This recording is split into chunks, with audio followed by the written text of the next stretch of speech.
Morgan's asking, Morgan Carroll, how do you vet jokes without a stage? Oof. I haven't. I'll bounce premises off friends, but you ain't got shit till you put it on stage. That's why I think the Zoom stuff, like I've only done maybe 5 or 6 Zoom shows total since April. Stylistically, it doesn't work for me, but I did enjoy hearing laughs, and it's at least it's at least confirmation that I'm onto something. Um, Twitter's a good place to confirm whether or not your joke is clever.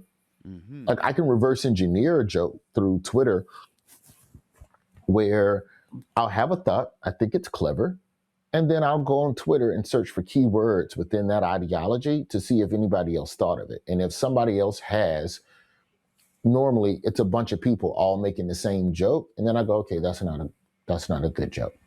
Because that's a joke that if you make it on stage, everybody watching is going to be thinking ahead of you and beat you to your own punchline. Doesn't mean it's a bad joke. It just means that becomes part of a premise to something that has to be a little bit more depth. Social media lacks depth. It peddles in generalities, but it's a good place to see whether or not your train of thought is predictable or not.